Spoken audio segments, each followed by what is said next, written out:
Hey everyone, welcome to the first video for Ecclesiastes. Pumped to get started with you with this. So we're gonna, if you've been joining us in the past for the To Grow email series, we're gonna try some new things again, just so that I can be the most supportive for you and just show you as much as I can to help encourage you in this Bible study process and growing as a student, and specifically how you can use the BSW alongside the inductive Bible study process. And so what we're gonna do is, since this is the first video, I am just gonna highlight just real quick a couple like high level overview themes and information that I provided if you're signed up for the series in the PDF. So in the PDF that I sent out, I broke down for you a bunch of background information on how to read literature and what the expectation there is, and then specifically Ecclesiastes, some bigger themes, the worldview perspective of the preacher, things like that. And so if you are late to showing up to this and you are interested in looking at that PDF and you want to join us, don't worry, even if you sign up now, I will link that in every Monday email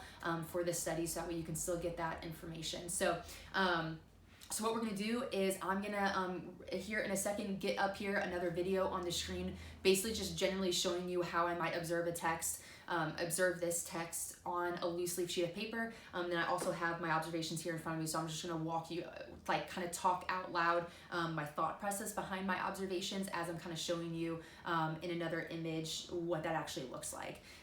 So hope that this is helpful. Again, just a reminder, if you're new here, my hope for these Friday videos is not to provide an entire exegesis of the passage. So I'm not here to preach at you or necessarily teach at you.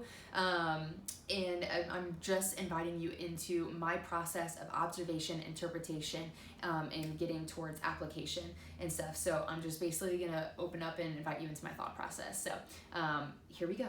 So right off the bat, I'm circling and underlining kind of descriptions of the authors. We have preacher, we have son, we have king, and I am already kind of going into this, which actually, yeah, let's talk about that for a second. So real quick, since this is the first video, I won't do this every single time, but some things to keep in mind as we get started. So wisdom literature, biblical wisdom is basically the life of faith that is often described throughout all of Scripture, but in the Old Testament, it's often described as the fear of the Lord. And so biblical wisdom is basically teaching us how to live in fear of the Lord. So living wisely in a biblical way is that. And so wisdom literature, that's the goal. It's also coming from this perspective that we have a God who has created a cosmic order. When you go against that cosmic order and design and grain of the universe, that is foolishness. And when you follow it and submit to it because of recognizing who the creator is, that is wisdom. So again, that's kind of another way to describe the sage's perspective of how to gain wisdom and how to live in fear of the Lord. So keeping that in mind. And then what the preacher is doing specifically in Ecclesiastes is kind of, he's not writing from an atheistic perspective, but and actually, so what he's doing is in all of the 11 chapters, he is leading up to chapter 12 at the very end, which is what his thesis is. So everything he talks about is to get us to the last couple of verses in the entire book, which is this: the end of the matter, all has been heard. Fear God and keep his commandments, for this is the whole duty of man. For God will bring every deed into judgment with every secret thing, whether good or evil. And so as we're reading Ecclesiastes, we kind of want to keep that in mind, that that's his thesis. And so everything that he's teaching us and walking us through and asking all throughout the previous chapters is ultimately to help us, like, prep us for that ending thesis. Like, that's going to be his big conclusion. And we're going to see little parts of that conclusion throughout the whole book of Ecclesiastes, but it like ends with that thrust. Like, this is the conclusion. This is what we must learn. And so keep that in mind, that that's kind of his goal. So he's not necessarily writing from an atheist perspective, but what he is doing is kind of like walking outside and observing the world around him. And observing everything under the sun. So that's going to be a terminology that you're going to hear often in Ecclesiastes, and that's basically what he's doing, is trying to figure out what is the purpose, asking the questions, what's the purpose and meaning of everything under the sun in this life, in this world, under the sun. So like kind of apart from the eternal perspective, and trying to figure out, like, it's basically wisdom literature throughout the Bible often confronts the idea that, like, faith often has the ability to kind of take us outside of reality and look to something eternal, look to something outside of ourselves, like obviously looking to God. But then it has to pair with the fact that we still have to face reality head on. Like, we're still in this world. Like today, I'm still in this world and I'm facing battles and trials and toils every day. And so he's basically trying to wrestle with, okay, in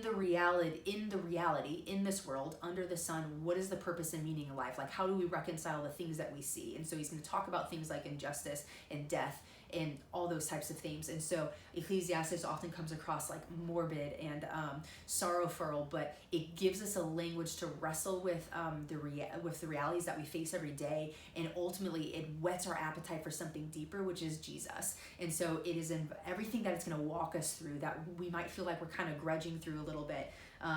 Is going to point us to our desperate need for a Savior, and it's going to teach us the importance of fearing the Lord and who we are as creation and Him as Creator. And so just remember as you're going through this that this is a divinely inspired text. So this is revealing something about who God is and how He relates to His people. And so just always remind yourself of those things as we get going. So, okay, I won't do that every single time, but this is the first video.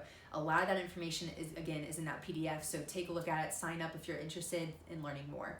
Let's dive back into observations. So, okay, right off in verse 2, we have vanity. That is going to be one of those words, key words that we're going to see throughout all of Ecclesiastes.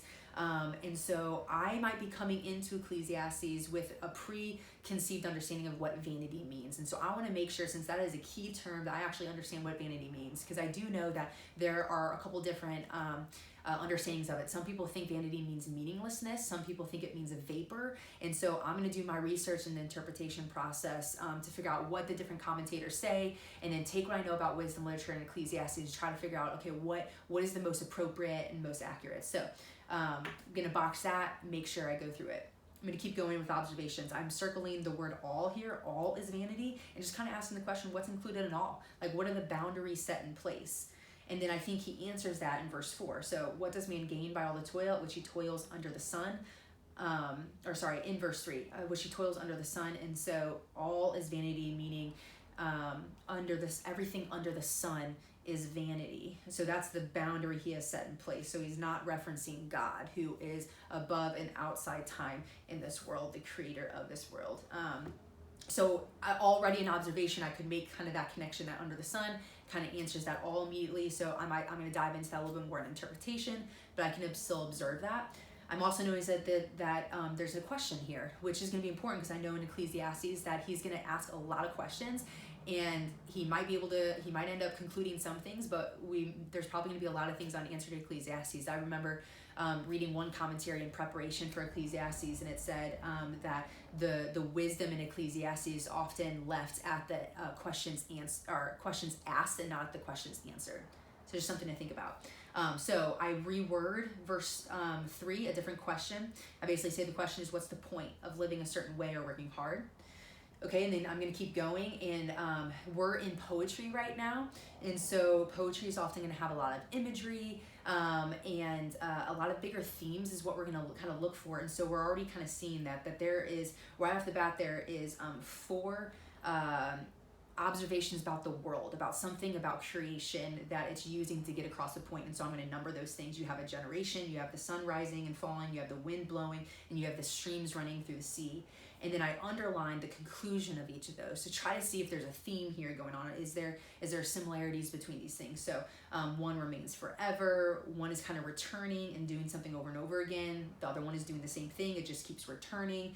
The streams aren't being full, it just keeps flowing. And so as you read it, it's kind of like I could feel my body kind of like going like this, like, okay, like these things just keep going and going. It's like running the course. And so that felt heavy and weighty. And then I made this observation that in verse 8 where it says all things are full of weariness, I circled that and made that arrow to all those images because I was like, I feel like that kind of concluded it, because it's like this, the world is just continuing to go round and round, doing the same thing day after day, and like almost with no relief or no satisfaction. And then it concludes with like all is weariness. And so I circled that and made an arrow to like, I think that that's kind of answering already kind of what the tone of this imagery is. And then if we keep going, it kind of continues to answer that by it says the eye is not satisfied with seeing, or the ear filled with hearing. Here we have two more concrete images with which the sages also often did for wisdom literature, is taking concrete things in the world that we know in order to get across a point. And so here again we have this idea of like unsatisfaction or weariness. And so you have an eye and an ear, which both have very specific functions, and they're not satisfied with its functions, which I think is very important to think about. Like, that's a very powerful image to consider, that like, okay, that it literally has a function but it's not satisfied with it. And then same thing with all those other imageries with the sun and the wind, like it has a function and it just keeps going. It's never like full, it's never satisfied. It's just doing the same thing over and over again. And so I'm just kind of continuing to point out this theme that is clearly emerging from the text. And then it keeps doing the same thing, like what has been will be, and what has been done will be done. So I'm circling that. There's some repetition there. And then it kind of answers that by there's nothing new under the sun, which is another theme, a phrase that we'll see throughout Ecclesiastes. And so this idea, again, even tagging the new under the sun and will be kind of repetition fits really well with this imagery of like just continuing this course of life over and over again. It's kind of like, okay, there's nothing new. Like everyone is just going like the same course of life. Everything has been the same. Because obviously I think we can agree pretty much right off the bat that this isn't necessarily talking about like new technologies and stuff like that. It's talking about like the actual course of life, the struggles we face, the toil, death, birth, all those things. Okay, and then it keeps going with that same thing where it ends, there's no remembrance of former things, nor will there be any remembrance of later things yet to be among those who come after. And so continuing to kind of bracket these themes that all follow the same course of life.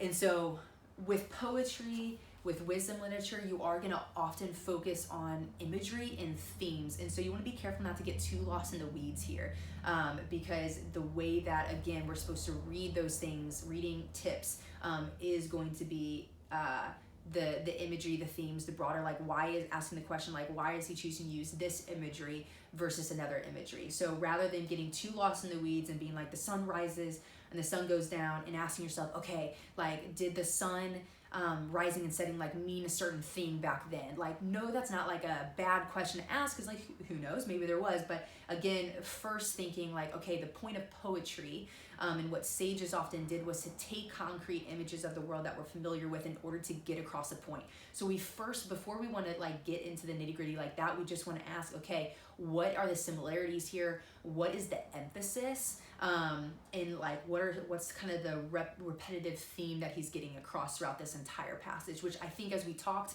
when I showed you those observations, it probably, kind of revealed itself, that emphasis of this idea of this course of life. There's no satisfaction in it. Like, there's nothing new. All is vanity. And so it kind of feels heavy, right? It's kind of, and that's often how Ecclesiastes kind of is. But again, remember, he's not writing from an atheistic perspective. He's doing something very specific for us here. He is a preacher. And so he is leading his flock who is reading this. And so we gotta, through the interpretation process, be thinking through that. Like, okay, here are the observations I made. Here's what I'm seeing. Now, what does it mean? Like, why is he talking about this based on what I know about Ecclesiastes and wisdom literature? Like, why is this important? And how might this help get to his thesis in chapter 12? So we're gonna be thinking about those questions. So those are some observations that I had in this first section. So now what we're going to do is I'm going to show you, we're going to start moving through the interpretation process. So we're going to start defining things, cross-referencing, thinking biblical theology, narrative, thinking genre, all that stuff to try to answer what the meaning of what he's doing is here. And so what we'll do is I'll put up some images of the BSW sections and just kind of walk you through what I did. And again, not to provide an entire exegesis. I'm not going to read every single thing on my paper. I'm just going to hit some highlights to show you how you can do the process. So we'll flip around and do that now. Okay, now time for interpretation. So again, I'm going to put up some images of my BSW, but I have it in front of me so I can kind of walk you guys through it. And so words and phrases, this section is going to be defining words and phrases and trying to understand literal meanings, definitions, or even implications of it, just kind of drawing out some of those key things. And so one of the ones that I had talked about was vanity. And so I told you how I already kind of knew going into it that there were a couple different commentators on it, as far as it being meaninglessness and vapor, or striving after wind. And based on what I know about Ecclesiastes and wisdom literature, and on the research that I did, I think the most appropriate definition is striving after wind and vapor, because what he is doing, as though he is through his observations of life, he is going to show, like, get us to this point that everything is meaningless apart from God and purposeless apart from God. That is the meaningless conclusion. But the actual idea of vapor, what he's going to be talking about is this idea that it's a vapor, like we can't grasp it. It's a striving after wind. It's not something that we can control. It's not something we can do anything about. And I think that even makes sense in this first section when we were looking at that imagery just through observation of just this idea that there's nothing we can do to change the course of life. Like, we in our power alone, just because we want to, can't make the streams be full and stop flowing. We can't stop the sun from rising or stop it from setting. We are not in control to change the course of life, to change the end, which is death.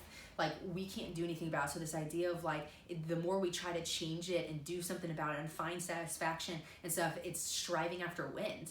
You can't do it, you can't grasp it. And so, and I think that theme, that definition makes way more sense in order to get to the conclusion that everything in this world is meaningless and purposeless apart from God. And stuff. But I think vanity itself has more of a push and emphasis with vapor and striving after wind. So feel free to disagree with me, and if you do, I would love to hear why.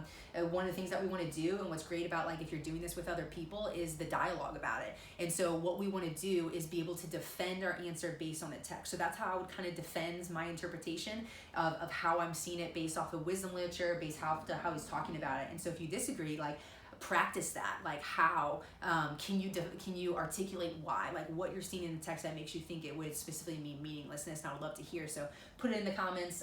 Let's talk about it. And so one of the things that I put next to it when I'm drawing off of that is that when it says what he's doing with vanity, and that idea and it being all is vanity, and we already said that he is talking about everything under the sun, right? Basically a big chunk of the first half of the book is going to be defining the all. And so we're going to start to see in the next chapter, which this is a really good reading study tip. If you haven't already done this, just remembering that Ecclesiastes, like all books of the Bible, is meant to be read kind of in one sitting.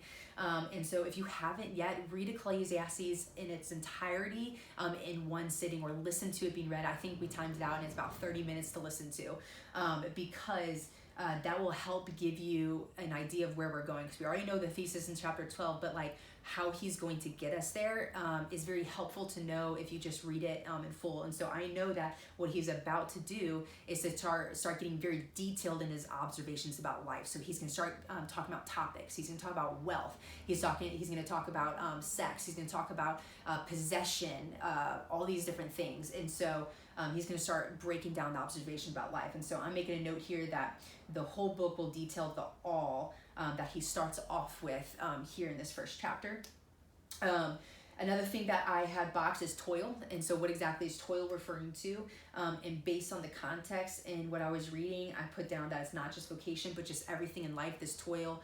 And so how I described that is that it's not just talking about work as in vocation, but just everything in this world under the sun is a toil to work at. And this fits in well with narrative, and because again, what I know about Ecclesiastes and wisdom literature is there's going to be a lot of Genesis themes, and so the implications of the fall. So the preacher is kind of walking out and again looking around the world and observing with the understanding of what was lost at Eden. And so a narrative here is that because of the fall, everything in life was once, remember, in the Garden of Eden, everything was harmonious. Everything was in unity, man with God, man with earth. There was unity there was relationship. When the fall happened, all that was severed.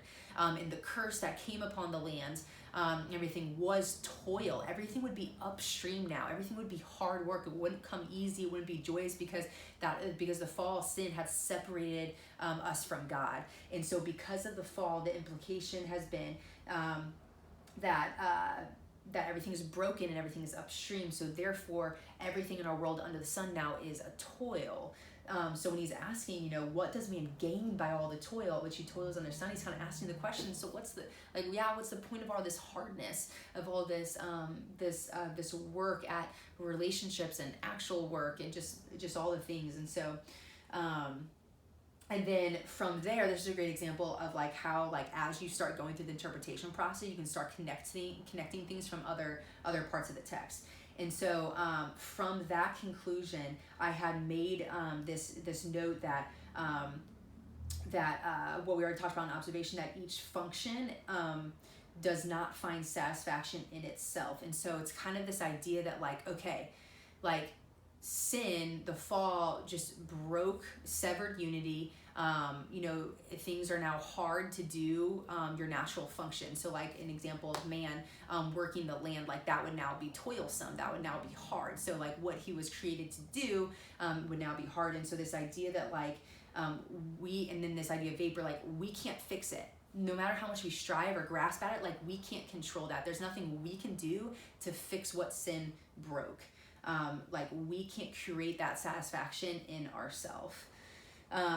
And what was cool then with that is I connected this up to, which I'll show you then an image of this in connections. There's a cross reference that took me to Proverbs 23:20. And I don't have it actually written down, but it basically is confirming this idea that man's desires are insatiable. Like, I think that's something that we know for a fact, that like we are just never satisfied. We are never content. And that points again back to this, even that imagery of like the eye is not satisfied with seeing, the ear not satisfied with hearing. Like no matter what we do, no matter what we pursue or grasp and stuff, like we are never satiated. We are never full. We are never content or satisfied. Whew. So that was like a big connection piece, which I hope is helpful to see how as you start to kind of connect things, you'll start to see answers in other parts of the text. And like that's how you could like potentially use the BSW to draw out your thoughts.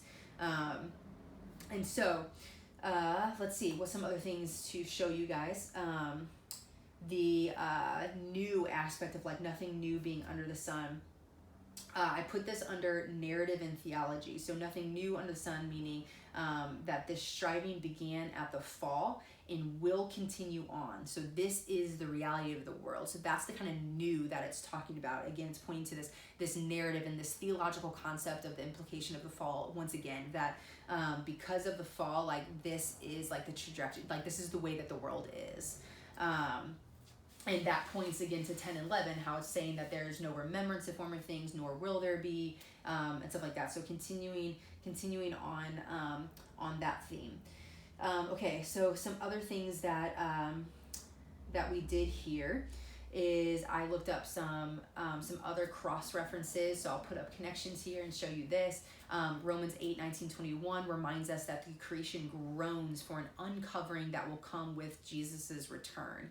And so some New Testament speaking into some of this that makes it very consistent, this idea that the creation groans and waits for the ultimate fix, which we know comes in Jesus Christ. So those are some ways that like you can break down or like just draw out some thoughts, draw out some interpretation of things. And so I'll go ahead and stop kind of there. And then basically what you're going to do is you're going to take all this information that you've gathered and you're going to seek to try to summarize it. Again, based on what you know about Ecclesiastes, about wisdom literature. And so this is what I had written for the summary. So the fall brought a curse upon all of creation that caused brokenness and toil, for sin is against the embedded design of the Creator. Every day, man strives for satisfaction, and every day he is closer to death. The world is wearisome and hard, so what's the point?